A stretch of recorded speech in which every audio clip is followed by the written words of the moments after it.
በመጽሐፍ ብዙ መልእክቶችን ሐሳቦችን የጥናት ውጤቶችን እንዲሁም ታሪክን እንነግርበታለን። ደራሲያን በመጽሐፋቸው የሰሙትን ያዩትን በምዕናብ ያሰቡትንና ቁጭታቸውን ተደራሲያንን በመለየትና ለተደራሲያኑ ምቹ በሆነ አጻጻፍ ይጽፋሉ። ባሳለፍነው ሳምንትም ፀሐይ በማለዳ የተሰኘ ቁጭት የወለደው መጽሐፍ የተመረቀ ሲሆን በምረቃ ስነ ስርዓቱ ላይ ምሁራን መጽሐፉን ይዳሰሱ ሲሆን እንዲሁም ታዳሚያን ስለ መጽሐፉ የተሰማቸውን ሐሳብ ገልጸዋል። ግብረ ገብ እጅግ አስፈላጊ ነው። ደሞ አባቴ ሲናገር ከእብድ ላይ የተለበሰ ሱፍ ነው ይላል። አንድ ሰው ስነ ምግባር ሳይኖረው ከተማረ ልክ እብድ እንደለበሰው ነው የሚሆነው፣ ልብስ ነው የሚሆነው፣ ክብር አይኖረው የሚል ነበርና በእውነቱ በጣም ደስታ ነው የሚሰማኝ ይሄ ነገር በመደረጉ። የመጽሐፍ ርዕስ እንደሚታወቀው ደጋግመን ስንናገር ፀሐይ በማለዳ የተሰኘው መጽሐፍ ነው። አዘጋጅ መምህር ዘላለም ንጉሴ ናቸው። የህትመት ዘመኑ 2018 የታተመ መጽሐፍ ነው። ግብረ ገብ ማስተማሪያ አጋዥ መጽሐፍ ሆኖ የሚያገለግል የሚጠቅም መጽሐፍ ነው። የገጽ ብዛቱ ከመጀመሪያ አካባቢ የተወሰኑ ገጾች ውጪ በመጽሐፍነት አንድ ሁለት ተብለው የተቀመጡት 130 ገጽ ያህል ተቀምጧል። ሌሎችን ስንጨምራቸው መጨመር ጥሩ ስለሆነ 140 ገጽ አካባቢ ይደርሳል። ግብረ ገብ እንግዲህ እንደሚታወቀው በሃይማኖት ትምህርት በኩል በጣም ትኩረት የሚሰጠው ነው። በፍልስፍና በኩል ትልልቅ ፈላስፎች ሐሳብ አቅርበውበታል። በማህበራዊ ሳይንስ ዘርፎች የማህበራዊ ሳይንስ ሳይንቲስቶች ብዙ ሐሳቦችን ለማዋጣት ጥረት አድርገዋል። ስለዚህ ከቀደም ጀምሮ እስካሁን ድረስ የግብረ ገብ ጉዳይ በጣም ሐሳብ ይወጣበት ይወርድበት የነበረ ከኛም ሲደርስ በጣም ብዙ ጉዳዮች የተነሱበት እንደሆነ እናያለን። ይህን ስናይ በተለይ በፍልስፍናው ቀደምቱ አሪስቶትል፣ ፕሌቶ፣ ሶቅራጥስ ሳይቀር ይህን ሐሳብ በትልቅ ጉዳይ ያነሱት ነበር። ከዛም በኋላ የተነሱት ስነ ምግባር የሚል ሐሳብ አቅርበው በውስጡ ግብረ ገባዊ ጽንሰ ሐሳቦችን አስቀምጠዋል። እንዲህ ያለ ዛሬ ላይ ደርሰናል። በሃይማኖት አይንም ሲታይ ትልቁ ነገር ከሞራል ጋር የተገናኘ ከስነ ምግባር ጋር የተገናኘ ከሰው ክብር ጋር የተገናኙ ሐሳቦች እንደየእምነታቸው ሰዎች አንስተዋል። ፊፋቲ ይህንን ግብረ ገብን የሰው ድርጊትና ጠባይ ላይ ያተኩራል በሚል ይገልጠዋል። የሰው ድርጊቱ ላይ የሰው ጠባይ ላይ እንዳለ ይናገራል። ይህንን ስናይና ሌሎች በጣም ስለ ግብረ ገብ የተጻፉ ጉዳዮችን ስንመለከት ግቡ ሰፊ ነው። ግብረ ገብ ጠባብ ግብ አይደለም። ሰው መነሻው ሰው ነው። ተፈጥሮ ሰው በሰውነቱ እንዲያድግ ደግሞ ከፍተኛ የሆነ አስተዋጽኦ ይኖረዋል። ከግብረ ገብ የተፋታ ሰው ለመሆን ይከብደዋል። ከግብረ ገብ ጋር የሚኖር ሰው ግን ሁሌም የውስጡ ማንነት ስለሆነ በውጭ የሚንጸባረቅና የሚተገበር ሰውነቱን እያሳደገ ይሄዳል። በዚህም የሰው ልጅን ትክክለኛ የማሰብ ችሎታ የማገናዘብ ችሎታና የተፈጠረበትን ዓላማ መሰረታዊ በሆነ መንገድ እንዲያሳድግ በምግባረ ሰናይ በሰናያት እንዲያጊጥ የሚያደርገው ትልቁ ግቡ የግብረ ገብ እንደዚህ እንደሆነ እንድናስተውል ያደርገናል። ቀዳሚውን ትእዛዝም የምትነግረን ለህፃናት በሚገባ ቋንቋ የምታስተምርልን ፀሐይ ናት። ፈጣሪን መፍራት ነው የመጀመሪያው ታሪክ። በጣም የወደድኩት የዚህ መጽሐፍ ኦርደሩን ጠብቆ ነው የሄደው። ቅደም ተከተሉ ምን መሆን ያለበት የሚለውን አስቦ እንደሰራ ማየት ይቻላል። እና የፈጣሪን መፍራትን ነግሮን መዋሸት፣ መስረቅ ልጅነትን እንዴት ያስቀማል የሚለውን ከትልልቅ አባቶች ጋር ከአባባ ለጢበሉ ጋር እንዴት እንደምትነጋገር በደንብ ያሳየን ነበር። እና የሷ ትምህርት እንግዲህ ለጓደኞቿ ነው እየወጣች የምታስተምረው። ትምህርት ቤት ላይ ያገኘችውን አፍና አታስቀር፣ ይዛ ሄዳ በዙሪያ ካሉት ልጆች ጋር ትካፈላለች። እቺ መጽሐፍ ደግሞ ቢያንስ በክልላችን በአገራችን ባሉ ትምህርት ቤቶች ደርሳ ለብዙዎች የምታጋራ ትሆናለች ብዬ ተስፋ አደርጋለሁ።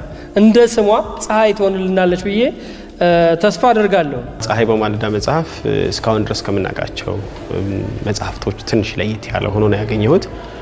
ምንድነው የተለየነቱ? ይሄ ስነ ምግባር ላይ ግብረ ገብነት ላይ ትኩረት አድርገው የሚጻፉ እነዚህ አይነት ታሪኮቹ የልብ ወለዳዊ ታሪኮች ናቸው። ለመማሪያነት የተመረጡ ታሪኮች እነዚህን መቀንበቢያ አድርገው እነዚህን መሸፈኛ አድርገው ለልጆችም ለአዋቂዎችም ስነ ምግባርን ልናስተምርበት ልንመክርበት የምንችልባቸው እንደዚህ አይነት ስራዎች እኔ እንግዲህ ሲያጋጥመኝ የመጀመሪያ ነው። 10ቱ ትእዛዛተ ኦሪት፣ 6ቱ ቃላተ ወንጌል የሰው ልጅ የሚማርበት ከህፃን እስከ አዋቂ ድረስ ራሱን የሚጠብቅበት አገሩን የሚጠብቅበት ሃይማኖቱን የሚጠብቅበት ታላቅ መጽሐፍ ነው ወንድማችን የጻፈልንና ሀገራችን የነበረውን ባህልና ትውፊት የነበረውን ስርዓትና አምልኮት አሁን እያጣች ትውልዱ ይህንን መጽሐፍ እየረሳው በመምጣቱ ሀገራችን ብዙ ነገር እየጎዳት ነው ያለውና ወንድማችን መምህር ዘላለም ይህንን በማሰብ ፀሐይ በማለዳ በሚል ርዕስ ፀሐይ በማለዳ ለሁሉ ነገር መድኃኒት ነው፣ ለሁሉ ነገር ብርሃን ነው። ሰው ጨለማውን አሳልፎ ብርሃኑ የሚያይ በፀሐይ ነውና ይህንን ህይወት በሆነው ቃል ተመስርተው ነው የደረሱልን። ስለዚህ ወንድማችን መጽሐፉን እጅግ በጣም በሚደነቅ ደርሰውልናል። መልካም መጽሐፍ ነው፣ ልንጠቀምበት ይገባል። ልጆቻችን ልንቀርጽበት ይገባል። ልጆቻችን ከማስተማራችን በፊት እኛ ራሳችን ልናውቀው ይገባል። እንደዚህ አይነት መጽሐፎች በእኛ ሙያ እንግዲህ አንቺም እንዳነሳሽው በጋዜጠኝነት ሙያ በዋናነት እንደዚህ አይነት ነገሮች መኖራቸው ምክንያቱም ሰፊውን አውድ የምናገኝበት ነው ሚዲያና ለበርካቶች በቶሎ መዳረስ የሚችልበት ነው። እንደዚህ አይነት መጽሐፍ መኖራቸው በተለያዩ አውዶች በተለያዩ ጉዳዮች አንደኛ ልንዳስሳቸው እንችላለን። ይህ ደግሞ ለህዝቡ ሲደርስ ለሌሎቹ የማህበረሰብ ክፍል ሲደርስ አንደኛ ራሱ ተጠቃሚው አንባቢው መጀመሪያ ይህንን መጽሐፍ ለማዘጋጀት ይህን መጽሐፍ ለሌሎች ፕሮግራም ለመስራት የሚያነባው ግለሰብ ራሱ ጋዜጠኛው ባለሙያው እውቀቱ ይኖረዋል። በስነ ምግባር የታነጸ መሆን ይችላል። በስነ ምግባር የታነጸና የተኮተኮተ ሰው ደግሞ በስነ ምግባር የታነጸ ማህበረሰብ በመገንባት በኩል የሚኖረው ሚና ከፍተኛ ነው። ስለዚህ እነዚህን መነሻ አድርጎ እዚህ መጽሐፍ ላይ መነሻ ሆኖ ፕሮግራሞችን ማዘጋጀት በይበልጥ ደግሞ የህፃናት ፕሮግራም ለሚያዘጋጁ የሚዲያ ተቋማት ደግሞ ልጆች እንዲህ አይነት እውቀትን ከልጅነታቸው ጀምረው ያወቁት እንዲመጡ ከማድረግ አንጻር የሚኖረው ሚና ከፍተኛ ነው። በመጀመሪያ የነበርኩበት ሙያ የረገጥኳቸው ሙያዎች ወደዚህ የሚጋብዙ ናቸው። 10 ዓመት ያህል መምህር ነበርኩ። ከዛ በፊት እስከ 1971 ዓመተ ምህረት ግብረ ገብን ተምሬ ነው ያደግኩት። አንዱ እሱ ነው መነሻው። ሁለተኛው ደግሞ መምህር ሆኜ አልተገበርኩትም፣ አላስተማርኩትም። ማስተማር ነበረብኝ፣ እሱን አለማድረጌ ጸጸት ነበረብኝ። ከዛ በኋላ ደግሞ ለ13 ዓመታት ያህል ጋዜጠኛ ነበርኩ።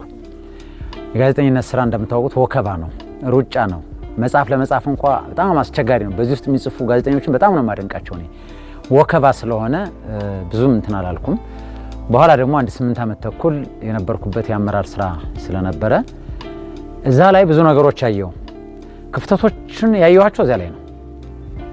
ወጣቱ ምን ያህል ከግብረ ገብ እንደራቀ፣ ምን ያህል ራቁታችን እየቀረን እንደሆነ፣ ምን ያህል በቃ መንገድ የሳትን መሆኑን ያየሁት እዛ ጋር ነበር።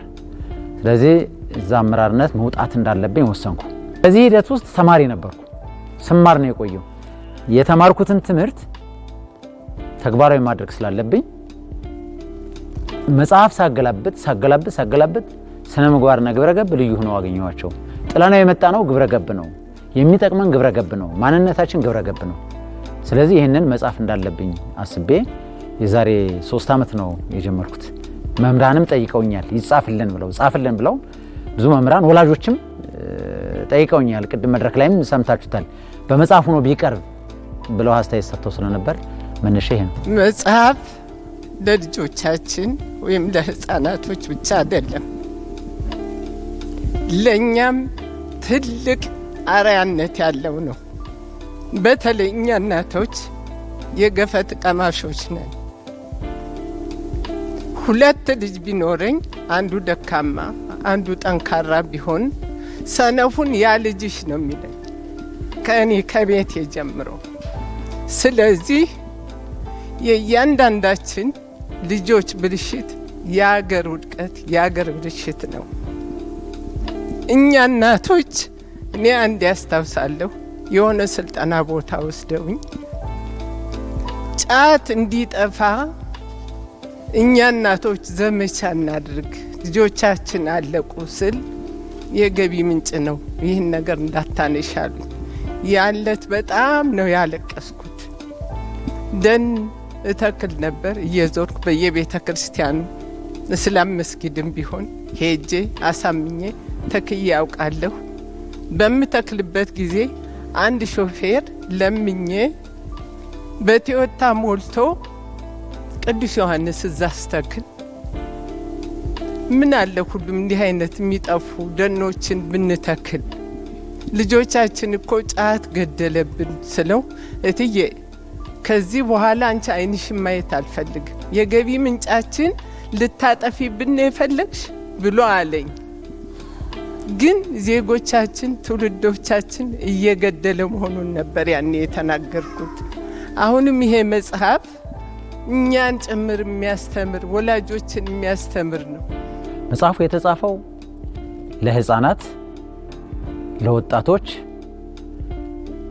ለወላጆች፣ ለመምህራን እንዲሁም ለቤተ እምነት ለሁሉም ቤተ እምነት ሰባካያን፣ ኡስታዞች እንዲሁም መድረክ ላይ ለሚወጡ ሁሉ የሚያገለግል ነው። ወጥተው ሊያስተምሩበት የሚችል ነው። ማንነታችን፣ አብሮነታችን ይሄ ነው ብለው የሚያስተምሩበት ነው። ስለዚህ ለነዚህ በሚመጥን አግባብ የተጻፈ መጽሐፍ ነው። ተደራሲዎቹ እነዚህ ናቸው። 47 ዓመታት ቀላል አይደለም። በዚህ 47 ዓመታት ውስጥ እንክርዳድ ዘርተን እንክርዳድ ለቅመን እንክርዳድ አፍርተን አሁንም እንክርዳድ እየዘራን ነው ያለነው። ስለዚህ አሁን አገሪቱ ያለችበትን ሁኔታ እኔ አልነግራችሁም፣ ታውቁታላችሁ። ይሄ የመጣብን በዚህ ነው። ስለዚህ ግብረ ገብን በማጣታችን በጣም በቃ በቢሊየን አይደለም በትሪሊየን አይደለም ከዚያ በላይ በሚሆን ሀብት ነው ያጣነው፣ እሱን ግብረ ገብ ባለመኖሩ። ስለዚህ we back to the origin፣ ወደ አባቶቻችን ቅድም ኮሎኔል ሀያቶቻችን ጋር እንድንታረቅ ብለው ነው የገለጹት። እኔም እጋራቸዋለሁ። ከሀያቶቻችን ጋር ካልታረቅን በስተቀር የነሱን ጥበብ ካላመጣን በስተቀር አሁንም ከድጡ ወደ ማጡ ነው የምንገባው። ስለዚህ በዚህ አስተምሮ መመለስ ይገባናል። ይሄ መጽሐፍ የሚያስፈልገበት ምክንያት ይሄ ነው።